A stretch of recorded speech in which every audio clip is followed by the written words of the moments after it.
in the European Parliament, how do you want to make sure citizens can secure their livelihoods during this green transition that we are talking about? I come from Denmark. We have no minimum wage. We have a collective bargaining system. But I think 26 other countries would rather have the de facto minimum wage of Denmark than what they're experiencing at home. In Germany, lower income people have to work 2 jobs. In Denmark, low income is sufficient to survive. But that's the solution for everything in this panel. More EU bureaucracy, more taxation, and more power over the member states. If you want to look at a high-income country where you don't need to have 2, 3, 4 internships before you get a proper paying job, go to Denmark, where we have no political decided minimum wage, but where we have an effective, competitive societal model. Thank you, Mr. Vissesen. Thank you all for your replies. We see question, yes. Actually, in this case, I'm from the Danish minority in Germany, so I know how the situation also is in Denmark, and I think it's very weird to compare countries that have a whole different system of society of welfare. It doesn't make sense to me, and I think this needs to be highlighted in this context. Thank you. Thank you.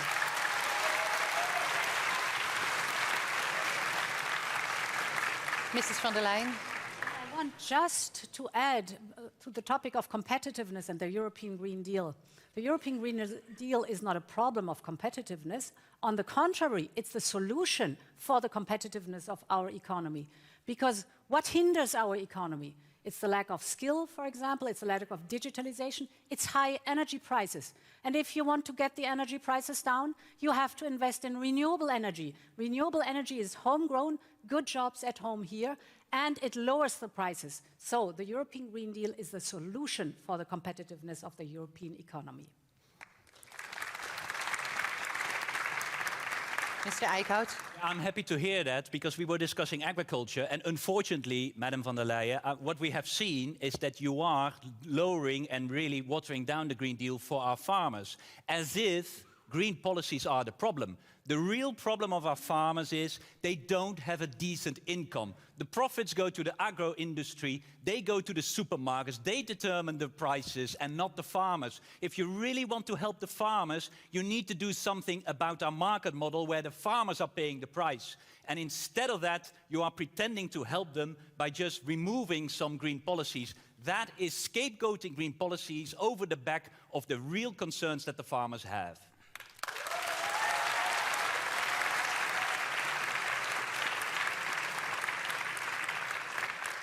Okay, Bas Eickhout, you know, what we have done is that we invited for a sustainable solution, not only the farmers, but also the environmental group for our structured dialogue for the future of the agriculture in the European Union. Because, like you, I think that the farmers are the solution also to fight climate change and to protect nature, the best ambassadors we can find. So we have to find a system that, together with them and the environmental groups that are working in this dialogue, that we are able to meet the climate goals also in the farming sector. And that's what we're doing right now. So instead of pushing hard to polarize, I would invite you to listen to this dialogue, because this is the program for the next mandate. And we want to do green policies and protection of nature together with the farmers, because they are the solution for the protection of nature. I'm happy to, very briefly, I'm happy to do that.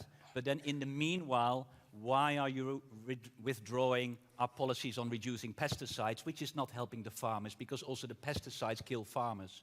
Why are you lowering all the green demands that we have for our agriculture policies so that they even just get money for free? You are at the same time lowering the green standards while we are doing this dialogue. That's maybe not the way to go. Can I answer? Is it I think we have to. I think we have to wrap up this team, yeah, but we will continue to discuss each of these policies. One more answer. We will. If you can make it a short answer, I try hard. So, what have we done? We had asked initially the farmers to have certain crops on their land. They had to take photos and send these photos back to those who control the farming. So what we've said is, for those who have less than 10 hectares, so small farms. We trust you. We don't want the controls anymore. We trust you. And with that, we reach 65% of the farmers, but only 10% of the European land. So a solution where we give trust to the small farms and where we reach our climate goals. Thank you. Thank you for this passionate debate. But let's move on quickly to our second theme, which is also very urgent. We're going to talk about foreign and security policy. Europe's foreign policy has been particularly challenged by the illegal invasion of Ukraine by Russia. Important concerns of young citizens pertain to Europe's responsibility in promoting peace and preserving stability in a region plagued by conflict and tension.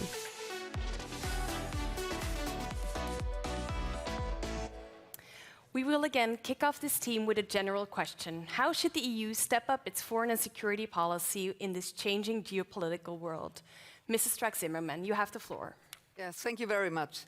This is really a very, very important topic. And I could say that if you travel through Ukraine, if you see what happens there, raped women, children are lost, and all these terrible things, then we have to learn to work together. Because if the Ukraine will lose this war, this world for your young people will definitely different than the world which we grow up. So we have to stand together. We have to create a common defense.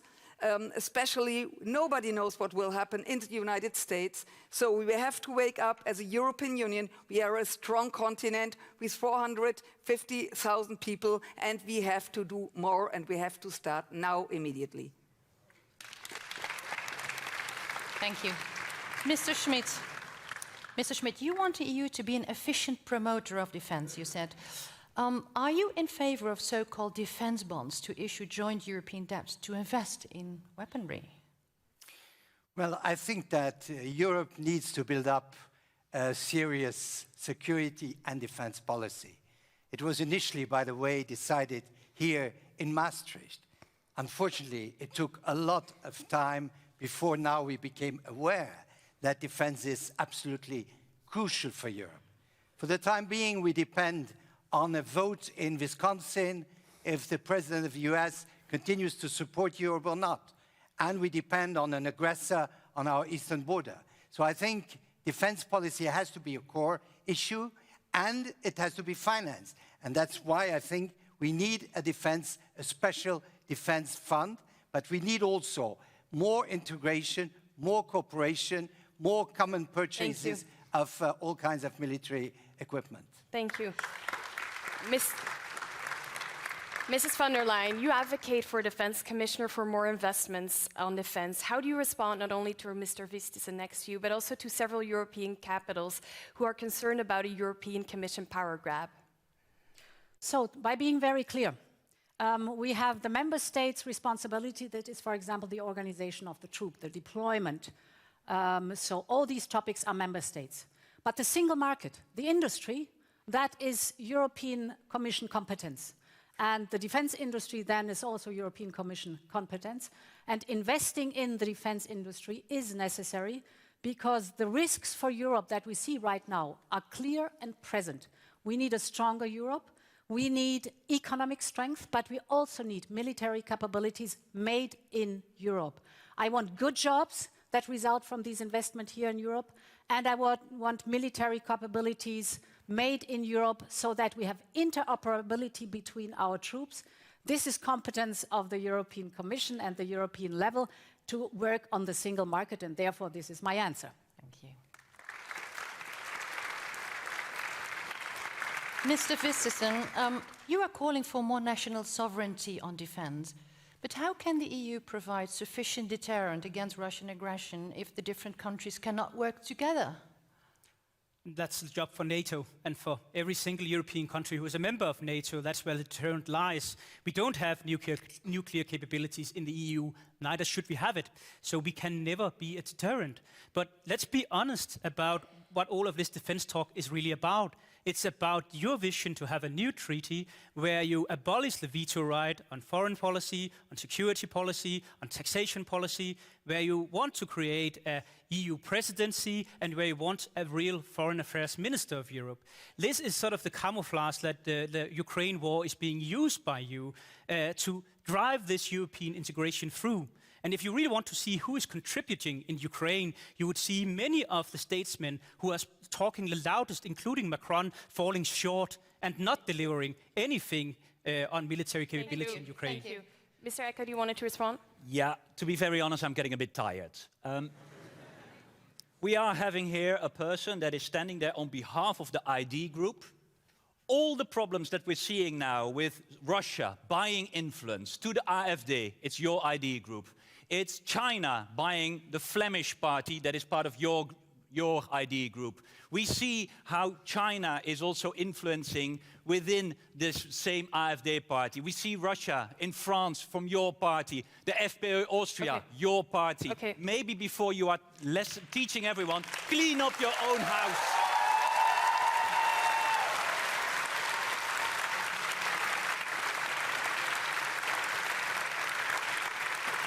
Thank you. I assume you want to respond? And before that, we were seeing. Before that, we were seeing Qatar buying off your parties. We were seeing Morocco buying off your parties. Can you answer to the questions? We were seeing a high level of corruption all across the European Parliament. And nobody has been more vigorous in wanting to implement stricter rules than the ID group.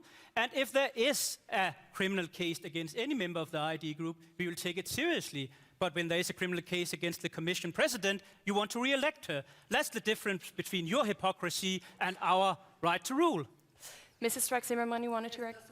May I disturb your discussion?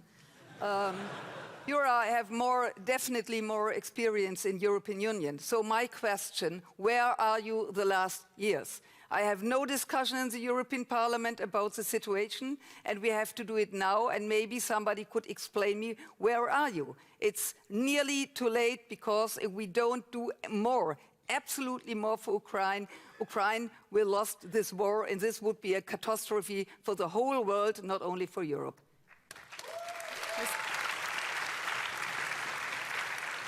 Mr. Vistisen, we let you respond one more time? Easily enough. Denmark, including my party, the Danish People's Party, have now contributed more to the Ukrainian war effort than France, Spain and Italy combined ×2. So if your country of Belgium would just contribute a little bit to the Ukrainian war effort. I'm the Netherlands, sorry. It's maybe for the audience. I'm from the Netherlands. I'm here. Mr. Vistisen, we'll let you. I know it's difficult to look beyond Denmark. Like Denmark, then Ukraine would actually have a chance to win this war. Then they would maybe have the million shells that you promised them and couldn't deliver. But since you are only talking and power grabbing and not delivering on your promises, then you're not getting anywhere in Ukraine or elsewhere. So it's all talk and no action, unfortunately, when it comes to this policy, and that is why it should be a matter of the national states, not of EU bureaucracy. We'll leave it at that, Mr. Vistisen. Thank you. Mrs. Rosberg, your party consists of regionalist and separatist political parties. How does that match with more European defense cooperation? Well, first of all, we are the party defending the rights of the national minorities and stateless nations in the European Union. And we are a pro-European party, and for us, subsidiarity is very important. What we see is we want to do policies as on the lowest level as possible, but there are things like minority rights or climate change that needs to be handled on the European level. Where we see a problem with a common defense currently is that we cannot even agree on a foreign policy. So we don't really understand the question of a common defense if we already struggle to, in general, speak with one language in the world. Thank you. Mr. Gillespie, we move to you. To the same topic, several candidates argue we should have a more European security approach. You argue the opposite. If Europe is divided, how can it compete on the world stage? Well, since we are talking about countries of our origin, let me tell you where I am from. I'm from the Republic of Moldova. And Moldova was probably the first country after Ukraine who felt the consequences of this aggression. And I have to say that we in Moldova, and I believe Ukrainians, they are very grateful for the help that was offered to them. We need to support Ukraine. This war needs to be won by democracy, by freedom. So this is why we need this cooperation. Yes, we as a party are aware that NATO plays a very important role, but also as an European Union, we can cooperate together to defend our fundamental values, speaking now about Ukraine. Thank you. Thank you. Mr. Bayer. Mr. Bayer, the European left wants to end the ongoing arms race and says it's in favor of peace negotiations between Russia and Ukraine. What would that look like? Would that be Ukraine giving up territory to Russia? First of all, we condemn, like everybody here seems to be, we are condemning the Russian aggression. But what we think is that after 500,000 deaths, and in a situation where it seems that there will be no solution on the battlefield, it's now time to come up with a political solution. And secondly, what I don't like in this discussion is that everybody argues as if this was the only war in the world. I ask you all here, what about Israel? You are right. You are rightly putting sanctions on Russia for committing the war crimes which it does. But when will you put sanctions on Israel?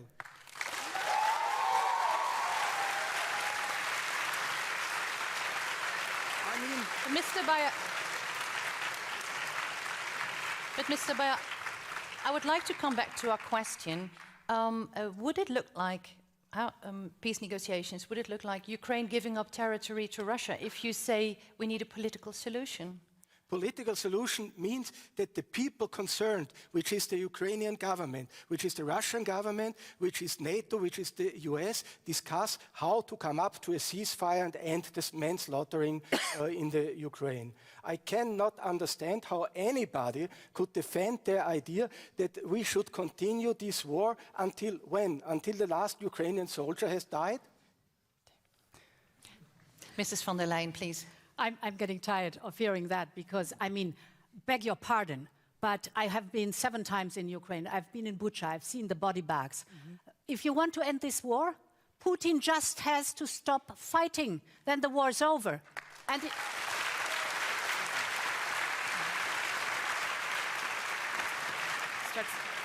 therefore, we should not turn around. We should not turn around the topic. And to you, I mean, when I look.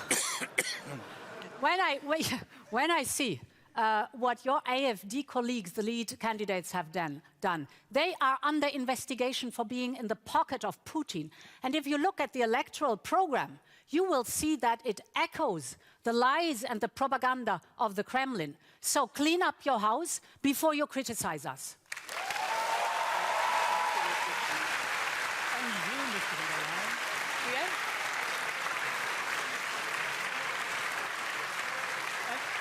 Ms. von der Leyen are directly responsible as a minister in Germany for the so-called Energiewende, who made all of us more dependent on Russian gas, Russian oil. When I was chairing the AFET committee in the European Parliament during that time, all of your colleagues from your party, from the SPD, came and told us there was nothing to be afraid of from Putin. You could trade with him. Gerald Schröder was a decent guy who was heading this private company. Big mistake. So yes, we all have skeletons in the Ukrainian debate, but we have stood firm in the Danish People's Party on this issue for much longer on Russia, on China, than you ever did in German politics. So let's go back, compare our record. I'm not afraid of that, Ursula, because we have been on the right side of history. You have been in Germany on the wrong side, when it comes to China, when it comes to Russia.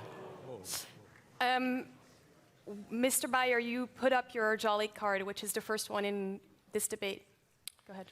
Yes, Mrs. von der Leyen, you very elegantly avoided the question which I was asking to you. When will the European Union put sanctions on Israel to stop the war in Gaza?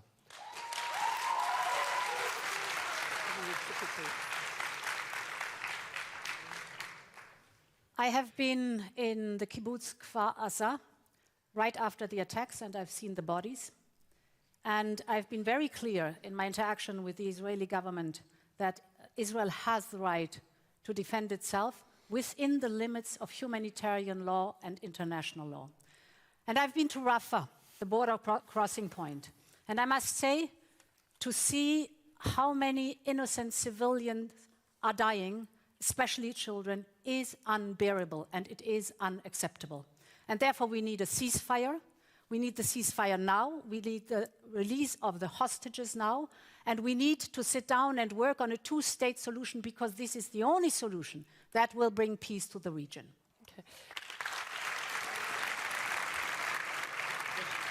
Yeah, Mr. Eickhout. Just that we hear it correctly. Are you now very clearly saying, I draw a red line, as soon as Netanyahu invades Rafah, then we will pose sanctions on Israel? Is this the red line that you are finally drawing? I think I heard that. I'm never drawing red lines, but I think it would be completely unacceptable if Netanyahu would invade Rafah. And what does that mean? Well, that then we sit down with our member states and act on that. Okay. Also to this topic, Ms. von der Leyen, you also just said that as soon as the humanitarian frame is stepped over, as soon as we step over that line, the right to defend for Israel is basically over. How do we define this line? How do we define what is still in the frame of international law? Because there are accusations of genocides, there are accusations or rumors about mass graves. So I'm wondering where do we draw the line and say this is not the right of defense anymore, but this is a step too far? That is being discussed indeed in the authorities that are dealing exactly with those topics. What I really want to add is that we have done everything possible to bring humanitarian aid to Gaza. We have quadrupled our humanitarian aid. We have started a maritime corridor now from Cyprus to northern Gaza. And actually the first ship that went from Cyprus with humanitarian aid to northern Gaza was the first one since 2005. So we have to discuss these important topics without any question, but in the meantime, everyone has to do its utmost to bring more humanitarian aid to Gaza, and there are ways and means, as we have shown, to really fulfill that. Thank you. Mrs. Strack-Zimmermann was first. You wanted to respond? Yeah, just to say one word. We could see 2 weeks ago when the Iran attacks Israel for the first time after 1979, direct. No proxies, no Hamas, no Hezbollah, no Houthis. And you could, if you talk to the Jordan people, to Egypt people, everybody in the Middle East wants to have peace. Nobody is interested more, and you could see many countries, even Arabic countries, helps Israel. So one thing we have to do, we need a two-state solution, and for everybody in this area, they are looking for peace. This discussion, we are looking here, this discussion, it's really an old one. We have to look forward, and I'm very optimistic, just in this case, that we could find a new way in the Middle East. Thank you. Mr. Vistisen, you want to use your jolly card for this debate, for this topic? Yes, because I think we are forgetting what our main responsibility is here, and that is to combat the rise of anti-Semitism we are seeing all across the European continent as a result of this conflict, and also as a result of the people that have been let in with values that are very similar to those that have been here in the past. So I'd ask you, Ursula von der Leyen, what are we going to do to combat anti-Semitism? Will you go with me to Copenhagen and meet with the Danish Zionist Union and hear them talk about the fear that they have not seen in European streets for more than 70 years? I will do everything necessary and possible to combat anti-Semitism, because everyone in the European Union is free to live as they want, and independent of, for example, your religion or any other aspect. So we have done a lot in this mandate to fight anti-Semitism. We have created a whole action plan to protect people to live their faith as they want. Anti-Semitism is unacceptable in the European Union. I want the Jewish culture to thrive in the European Union, as it has always done over centuries. So I would go with you even to Copenhagen if it is necessary and make the most to acknowledge that Jewish life in the European Union is welcome and has its place in the European Union. Thank you.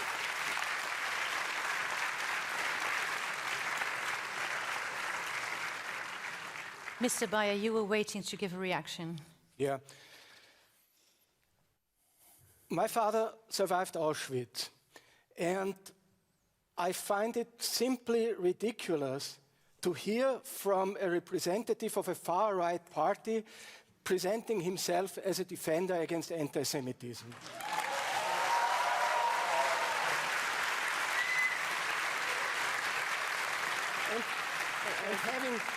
And having said this, Mrs. von der Leyen, what you say is extremely unsatisfactory. We have now 35,000 deaths in Gaza, and you tell us you will discuss with your friends what to do if, under certain circumstances, you will do this or that.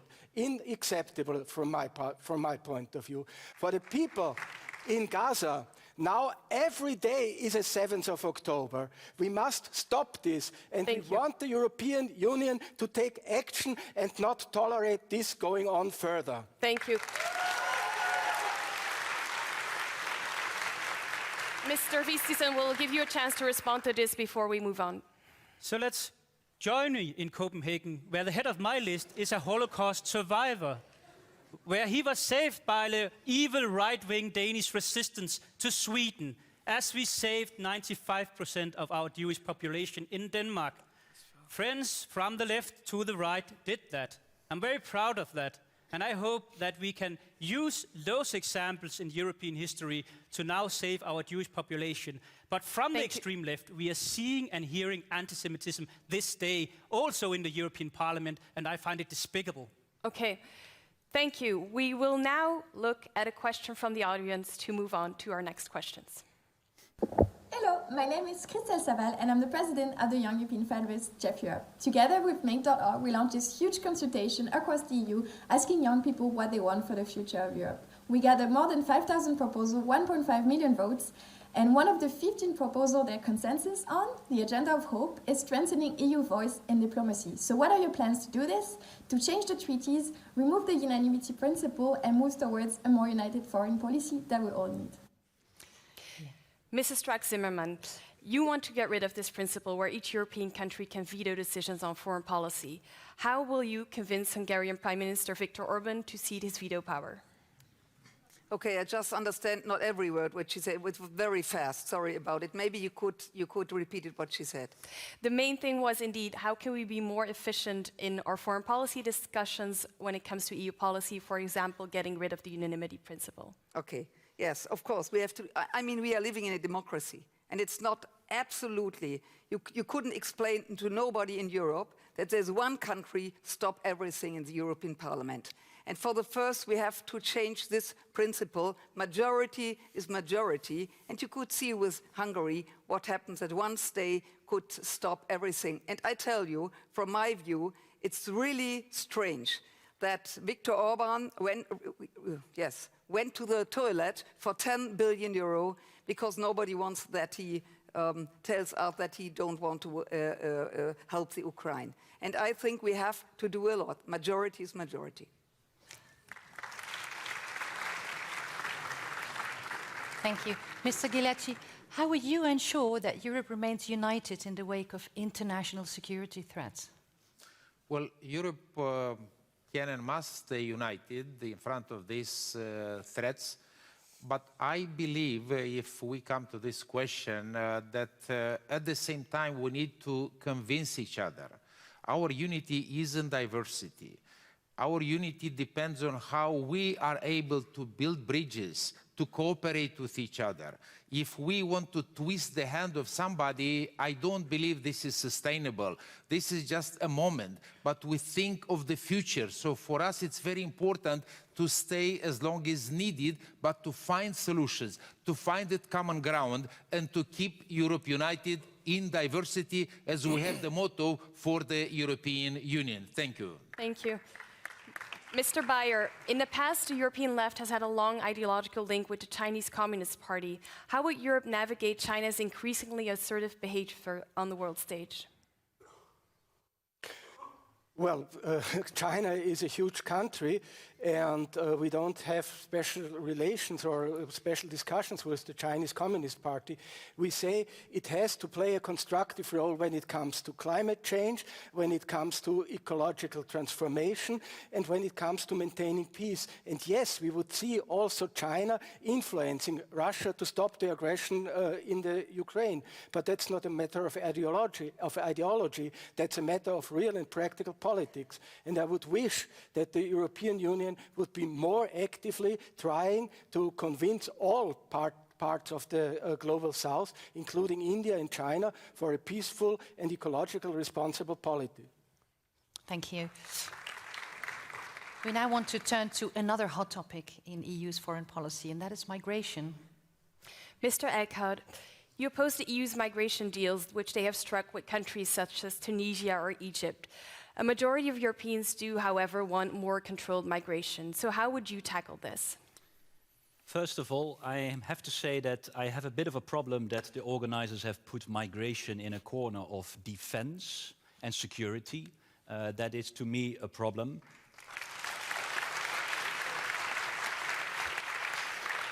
But now on your question on the migration pact, we Greens are very much looking for a migration pact for real European solidarity. However, in a migration pact, you can buy it off. You just can pay money in order not to take any refugees. Children will be detained at our borders. We will lower the standards. We are basically solidifying fortress. We know your criticism, but what would you do? Yes, well, as long as we are not making sure that we are standing up for our human rights and that we are really creating European solidarity, there is no European solution, and that's where we stand for. Thank you. Mrs. von der Leyen, we've read your party manifesto, and it says you want to seek third country migration deals similar to the UK's Rwanda plan. How far can the split stretch between respecting human rights on the one hand and responding to calls from the right? First of all, you did not quote from our program because the word Rwanda is not in. And this is UK, and we have nothing to do with it. But you're proposing something that very much goes in line towards the UK left the European Union, let them discuss their issues, we discuss our issues. We have fulfilled our international obligation, and that's very important. In the past, we fulfill them today, and we fulfill them tomorrow. This is absolutely necessary, the Geneva Convention, the European Convention. But I think it is also in order to say that we Europeans are the one who decide who comes to the European Union and under what circumstances, and not the smugglers and traffickers. I think this is also important. And therefore, the agreements with the third countries, for example, Tunisia or Egypt, is investing in their economy, investing in the education system to create legal, safe pathways for people to come, also for protection, but not let not define the smugglers and traffickers who comes to the European Union and under what circumstances. Thank you. And a kind reminder to respect the time. Mr. Vistisen, ideas voted against the EU's migration pact because it's not tough enough on migrants. It is, of course, easy to shout from the sidelines. How would you deal with this thorny issue if you were in charge? With the only effective way that have been proven, the Australian model. To say that if you try to enter into Europe illegally, the only thing you can be certain of is that you'll have no residency here on this continent. But we can begin much easier. If you just implemented the policies of Denmark, a European Union membership country, then the number of asylum seekers in Germany would drop 90%. The number in France would drop 80%. So the only thing we need to do to solve the migration crisis is political will to do so. Unfortunately, the ID party is the only one represented today who wants to deal with illegal migration in an efficient manner, not just talk about it forever and ever while millions are coming illegally to this continent. Okay, thank you. Mr. Schmidt, some of your party members are criticizing the EU's migration deals, whereas on the other hand, some are implementing much stricter migration policies. Take Denmark with the socialist prime minister. How would you address migration policy if you were Commission President? Well, first, I think migration has been transformed into a toxic subject by the extreme right. It has become a major issue, always dividing our society on this topic. Second is, obviously, and I agree with Madame von der Leyen, Ursula. that we have really to fight smugglers. This is clear. That's why we have to improve our measures to control our borders. Third is about the humanity and human rights, because this is fundamental. We are Europe. We are finally, the center of Europe are our human values, our human rights.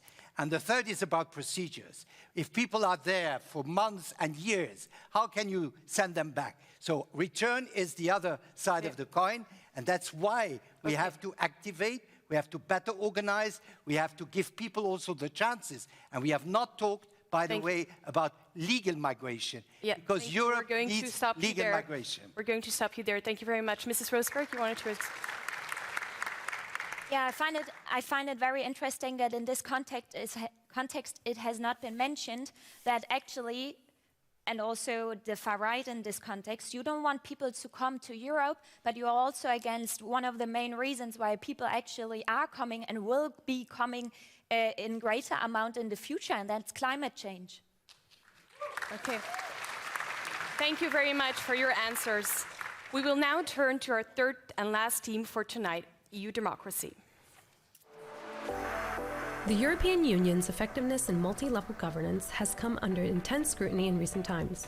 Young citizens associate themes such as democratization, legitimacy, transparency, and economic and social justice with discussions around reforming the EU to better serve its diverse member states, while fostering trust and transparency among citizens. In this theme, democracy, we will consider 3 threats to European democracy. First, foreign interference. Second, mounting pressure on the rule of law. And 3, threats coming from new technology. And to kick off this section, we would like to ask the candidates how the EU can protect itself against foreign interference. Mr. Schmidt, to start with you.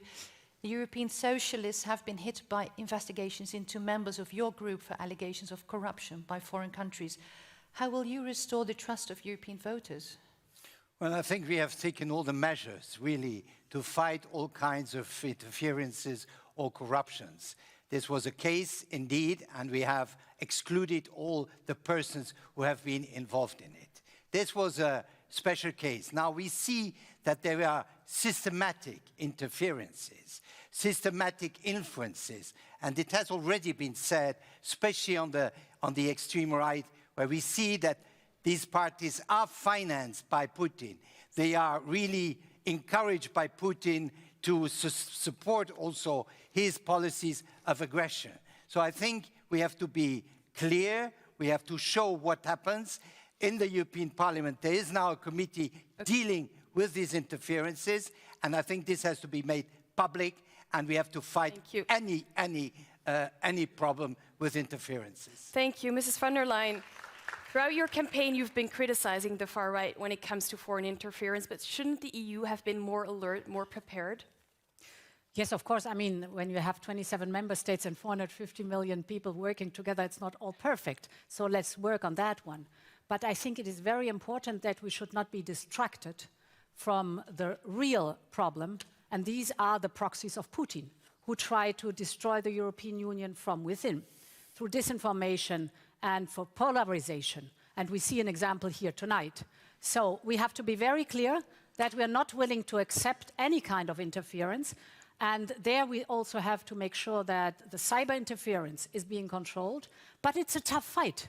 And I want to be very clear. We will not allow that you destroy the European Union. We are stronger than you, and we will fight your interference with all means.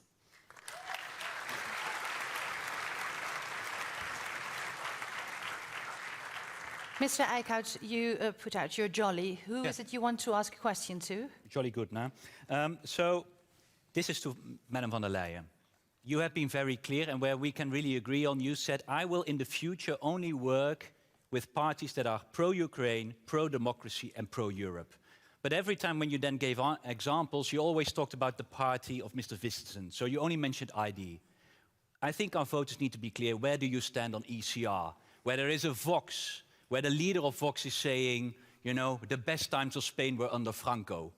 Or where you have Le Reconquête, and from France, Zemmour, who said we need a French Putin. Okay. Or the PIS party from Poland, Your question is where you froze also money, European money. So apparently they are a threat for democracy. It's time you are clear that you are not going to cooperate with ECR. Yes, you are.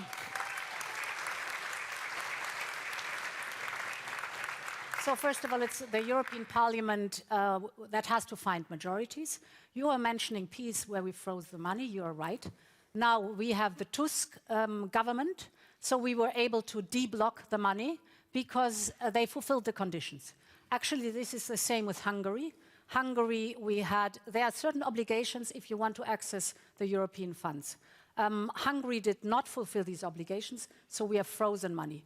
We were able, because Hungary did some of the reforms that were necessary, then to de-block the 10 billion. For Hungary, 2/3 are still blocked. So in this respect, we are dealing with the rule of law. The rule of law is important for us, the institutions, but it's also important for the I think the question was, are you open to cooperation with ECR in the next mandate? It depends very much on how the composition of the parliament is and who is in what group. What? Oh. Thank you. That was clear. Mr. Vistisen, we'll come back to you, jolly, Mrs. Strack-Zimmermann. Mr. Vistisen, what is your response to the accusations of Mrs. von der Leyen, and especially, may I put it in the light of the recent allegations of Chinese espionage by staff members of your party? Not by my party, it's a personal staff member, but my response is the same, whether socialists take money from Morocco, whether Mr. von der Leyen have dealings with Pfizer, or whether people in my group have problems with corruption. You have to combat it, you have to fight it. But what you're doing is that you're making equality between legitimate criticizing a federalist European Union and misinformation. I have not conducted misinformation today. I have debated open and freely, and you didn't want me on this stage. The organizers had to think very long and hard whether my voice would be heard at all on this stage. So I'm not the enemy of democracy, free debate, and freedom of expression. That's you when you talk to the Czech giants to limit my freedom of expression based on my political opinions. Thank you. Your time is up. We've got two jollies, I'm sorry. Mrs. Strack-Zimmermann, who do you want to ask a question to? Yes, I want to ask Ms. von der Leyen. Von der Leyen, you know Maximilian Krah, he's a member of the European Parliament, and he's a Spitzenkandidat from the AfD. For all people, it's a right-wing party in Germany. It's really a pleasure to meet them. And so my question is, we know, or nearly we know, that he is a spy. He has an employee working for China. He has a colleague. Your question? My question is it, maybe I understand it wrong, are you really sure to work together with Maximilian Krah and all these people from AfD when they come back to the European Parliament? A definite no. These are the compatriots of him. So, and indeed. I know. And indeed. But that are the friends of you. Yes, so but it's very important. No on my side. But it's if very I was not clear enough, now you hear it very clearly. And yeah, as we have no time, I will not go in depth. No, but I think your answer was very clear. Yeah. Thank you very much. Okay. Mr. Schmidt, you were yes, also... but it was very important to answer very clear, because it must be clear that the Conservatives never work together with the right wing in Europe. It's really, really important to know it. Mr. Finally, Schmidt, I was a bit astonished by your response, saying it depends on the composition of the European Parliament. Exactly. That was something a bit strange, because values and rights cannot be divided according to some political arrangements. Either you can deal with the extreme right because you need them, or you say clearly there is no deal possible because they do not respect the fundamental rights our Commission has fought for. And we have fought, for instance, for LGBTI rights. Okay. We have fought for equality, media freedom. And I see in some countries where the extreme right, ECR, by the way, is in power, they do not respect that. They are already abolishing these rights. And your so I think that question? this has to be precise.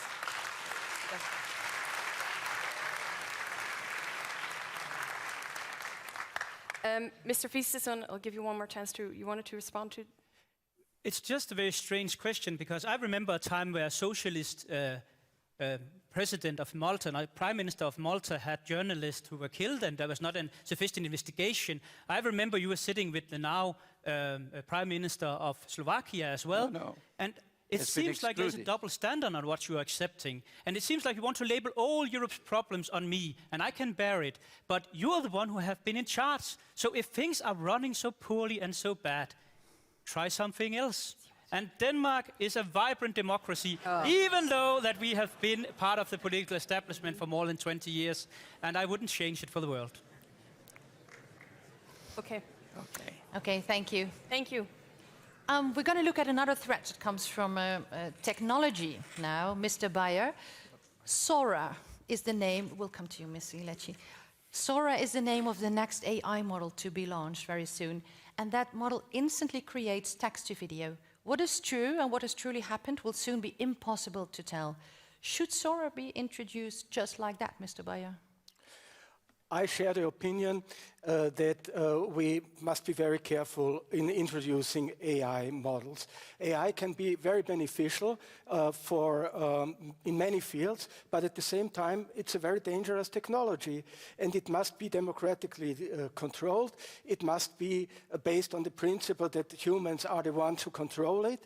And I must say, I'm very disappointed by the AI Act, which recently passed the European Parliament, not because it is an AI Act, and that might be important, but because it has so many loopholes and it is so incomplete, it even leaves the right to assess the high risks to the companies which develop the application. Thank you. But can I read your answer as a no?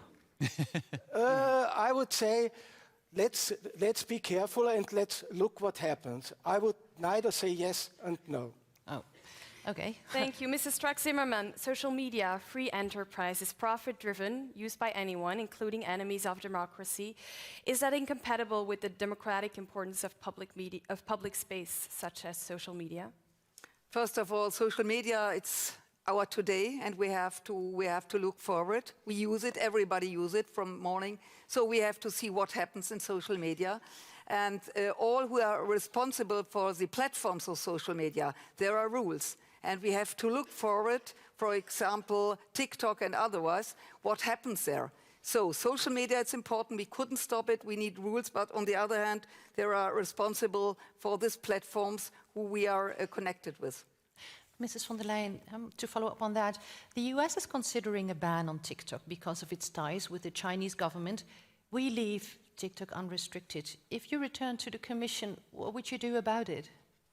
It is not excluded, because the Commission was the very first institution worldwide to ban TikTok on our corporate telephones. So to be very divisive, to be very clear that we know exactly the danger of TikTok. We've done a lot to regulate. For example, the Digital Services Act, to make sure that the platforms take responsibility for the content they provide, or the Digital Markets Act, to make sure that the big ones are not the gatekeepers, but there's fair access to the market for every provider. And what AI is concerned, I understand your worries, but what we've done is be open for the immense possibility and innovation power that AI has. Okay. And on the other hand, regulate, and therefore there is from the European Union a strong push for the world to regulate this field. Okay, thank you. Mr. Gilecki, I saw your jolly waving. Yes. Well, since I didn't have a chance to touch on foreign interference, I'd like to address a question now to Ms. von der Leyen. It's obvious that corruption is one of the, let's say, biggest weakness when it comes to interference. I'm not accusing you of being influenced in this case by Russia, but my question is this, Ms. von der Leyen. You have several files open against you. If you are appointed for a next mandate, do you commit here to be radically transparent and cooperate with the prosecution in the context of the files that were open against you? Listen, we have a judiciary that is independent, and of course the judiciary creates the transparency that is necessary. I respect our independent judiciary. But do you commit to be transparent? That was the question. I am know what transparent. I am transparent, and it is the judiciary that deals with that. Maybe just to follow up on that, because the far right is using, several parties, including the far right, is using Pfizergate against you in this campaign. Do you regret the way you've brokered these deals? Look, the topic you are mentioning, the vaccines of the pandemic, first of all, life-saving. We have achieved to vaccinate, at least with one shot, 80% of the Europeans. We should not forget that. How were these contracts made? So they were approved by the member states. Each individual member state had a contract with a pharmaceutical company. They were signed by the member states, not by the Commission. And the money that flowed was by member state money, and not Commission, not European money. So very clear transparency on that one, and that is being discussed. Thank you. Mrs. Strack-Zimmermann, now that we're talking about the rule of law, Hungary's tactics may inspire other member countries that break the rule of law. Countries can try to undo the penalties by threatening to veto, such as Hungary did with the support for Ukraine. Is the EU becoming hostage to its member states? I think there is a possibility that you have the paragraph 7. So there is a possibility to explain this, for example, Hungary, that if it's, if it's, how could I say, the rules of law in their own country, and it affects the whole European Union. And so you have to tell them, if they don't stop it, then you could use the paragraph 7 to say there's no possibility for Hungary, for example, to vote anymore in the EU. And I think we have to be really strong in this case. Otherwise, we lost this really free and independent European Union. Mrs. Rosberg? Yeah, I wanted to respond to actually what you said. I agree that maybe the European Union has become a hostage to its member states, national states. But for me, there's a very simple solution for that. Strengthen the European Parliament, give it the right to actually also act and not only react. And then the other solution to that is, as a counterweight to the national states, strengthen the Committee of the Region and make sure that all regions are heard. And it's not only about the capitals and the member states. Thank you. Mr. Fitzgerald.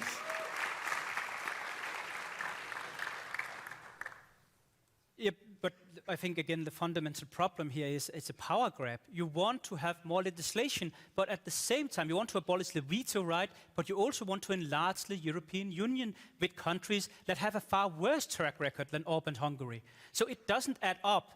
Even the chairman of the council was saying that he wanted the enlargement before 2030. I think he's been a little bit more reluctant to repeat that since.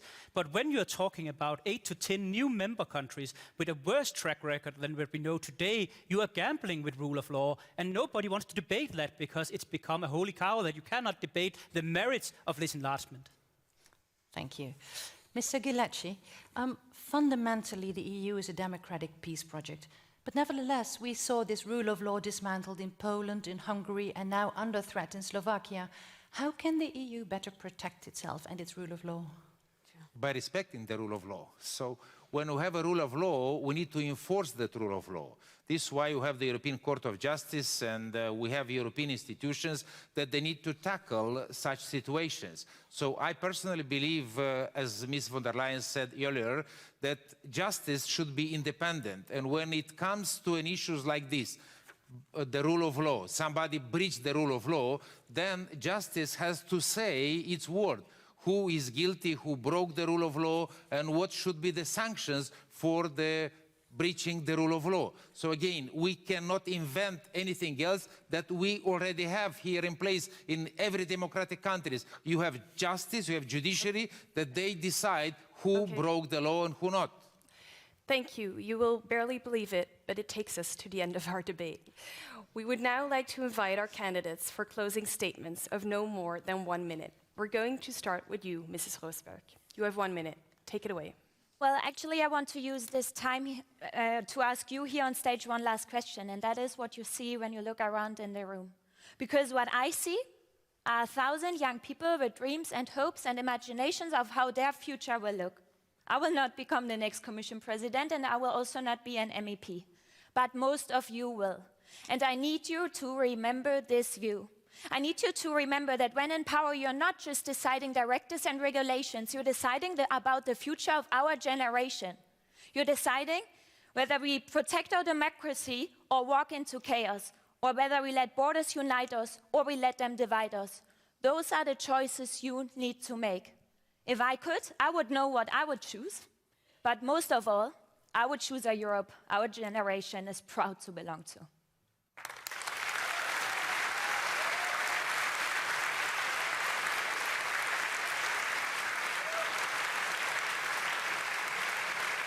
Thank you. Thank you. Thank you. Mr. Eickhout, please, you have the floor. First of all, I do know that there's quite some cynicism sometimes about what is politics and are the politicians still delivering for you? I can tell you, in 2019, it's because of your generation, it's because of you that Europe acted on the Green Deal. The young generation in 2019 was fighting for a Green Deal, for climate policies, and thanks to that movement, Europe was moving. But we are at the crossroads. We are really at the crossroad as Europe. We are now at the crossroad of continuing the Green Deal or go back to a fossil standstill. For democracy or autocracy. We are also for a strong Europe or a divided Europe. Really, these elections matter massively. And we need you again to fight for a strong Europe, to fight for a Europe that delivers on green and social policies, and a strong Europe that protects us. Choose courage.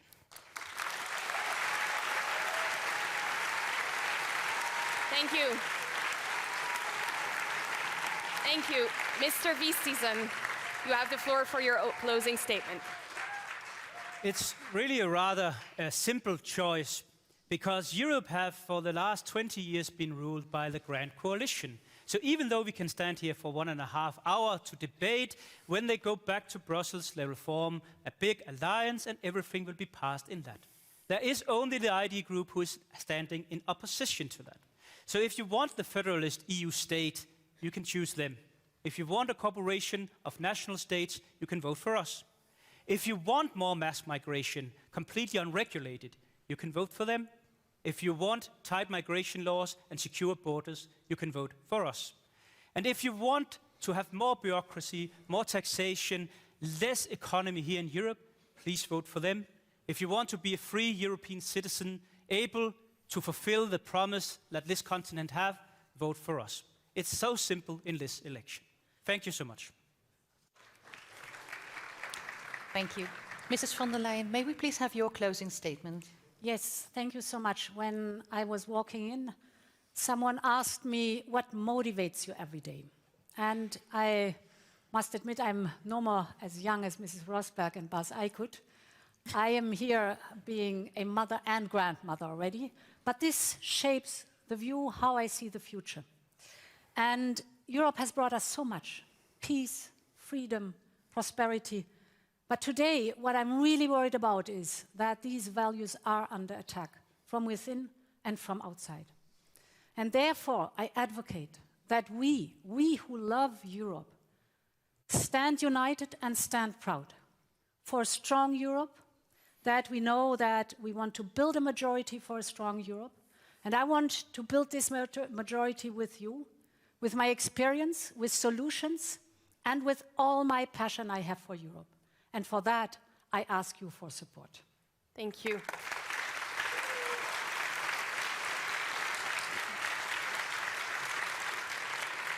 Mr. Schmidt, it is your turn for your closing statement.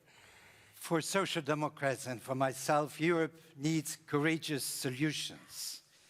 We need to be bold on industry, we need to be bold on defense, we need to be bold on fighting climate change. But also, we need to be bold on social justice. We need to combat poverty. Too many people at risk of poverty in our union. That's why we defend a strong welfare state in the European Union. We will promote investments, and that's why we need the adequate resources at the European level. We want to have decent housing, especially for young people. And investment in youth, investment in your presence, not just the future, is absolutely indispensable. And that's the Europe we want to build together. Together for hope, but together for a democratic Europe, together for a strong Europe.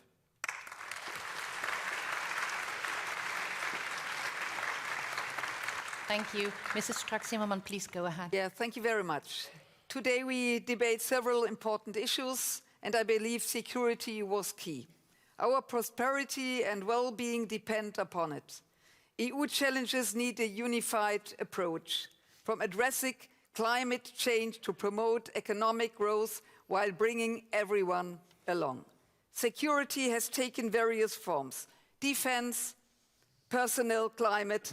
But let me be clear, when I speak of security, I'm talking about your security in all senses, not about the job security of us here on stage. Many of you will soon probably vote for the first time. My hope is that tonight's debate has inspired you to raise your voices. Let's optimistic fuel your commitment to our liberal, secure version for Europe. A Europe where my grandchildren, where you can flourish in safety, prosperity and freedom. Thank you very much. Vielen Dank.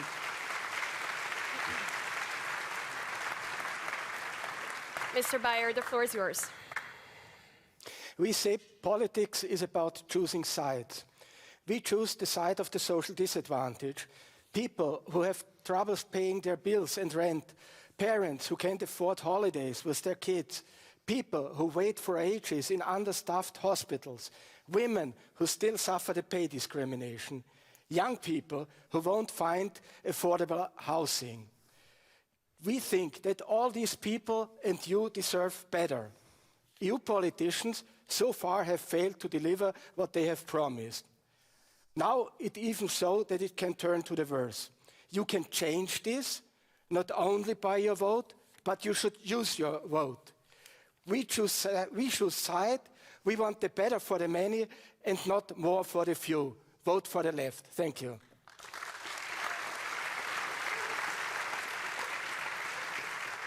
Thank you. Mr. Ghilardi, you have the final word.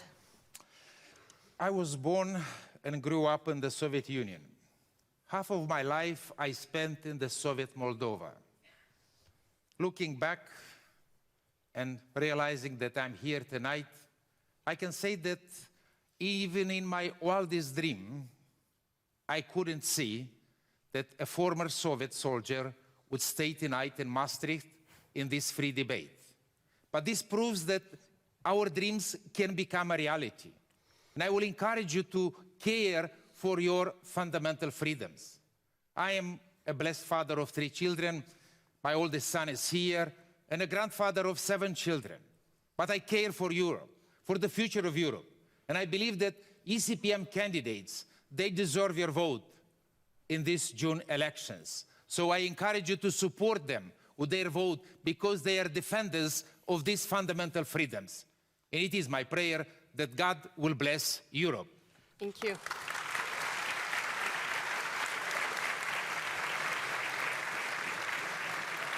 Thank you.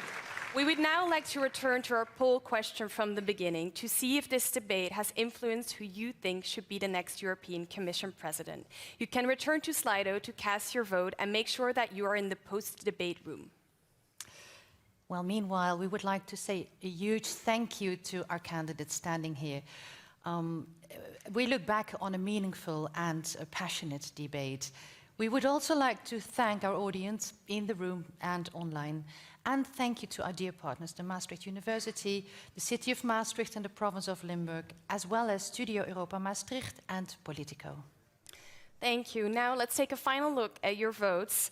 It seems that Bas Eickhout is still the winner after the debate with even more. And European Commission President Ursula von der Leyen is still the second person with a slight change in percentage. But of course, a lot can still happen between now and the elections. So to wrap up, we want to urge you to make sure to cast your vote between June 6 and 9. Thank you very much.